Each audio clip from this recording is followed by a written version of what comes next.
तर आज आम्ही चाललेलो रिसोर्टला. मग रिसोर्टवरून आम्ही पोहोचलो डायरेक्ट केलवा बीचला. असा क्या?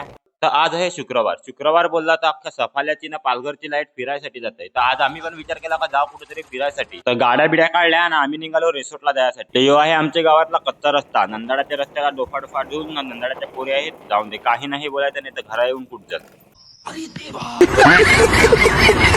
यो कच्चा रस्ता पार करून आम्ही पोहोचलो पिकलेल्या रस्त्यावर म्हणजे यो उडान पूलवर केसांची बिसांची वाट लावून आम्ही फायनली पोहोचलो रिसोर्टला तर आलो पण इकडे माणसा बघून ना अख्खा मुडत गेला. पण काय करायचं आता पैसे भरलं तर पाण्यात तर उतरायला लागलं. तर कपडे बिपडे काढलं नाही आमची मोठी पोरा पोचली बारकी पोरांचे घसरवाले गुंडीवर.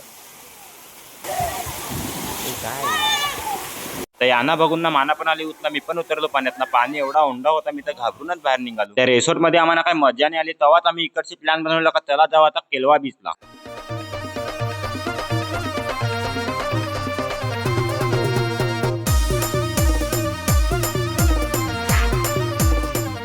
सिनेमॅटिक व्हिडिओ काढत आम्ही पोचलो केलवा बीचला ना. आलू ये गचाडीत कशाला अरे देवा रिओ पियाला. त्या चौघांसाठी 4 रिओ नाही हो बघा टुमडुम टाड्याव. त्या रिओ पिन आमच्या माणसांना असा वाटायला लागला तर आपण केलव्या बीचला नाही गोव्याला चालू. भेंडी गवार झालं कपडे बिपडे काढून गेलं समुद्रात उड्या मारायसाठी नाही टटकू लागला इकडे आर्टिस्टगिरी करायसाठी. असा वाटत होता रिओ नाही आणि दारूच पिले ना. मी इकडे लागलेलो गचाडीना जोडपा बघायसाठी. 1 जोडपा 2 जोडपा सगळी इकडे केलव्या बीचला जोडपी गचाडा नाही काही समजत नाही. ही अशी जोडपी बघितली का माझं तर डोक्यात फिरते. असं वाटतंय गचाडानं त्यांना दगडी हेल्पट. तर माझ्या मित्रांच्या मते आम्ही आज केलवा बीचला नाही तर गोव्याला आलतो. तर गोव्याला मस्तपैकी समुद्रात मजा बिजा करून नाही जोडपी बिडपी बघून आता आम्ही चाललेलो आमची घरा. ते भेटू आता आपण पुढच्या ब्लॉग मध्ये म्हणजे पुढच्या महिन्यात.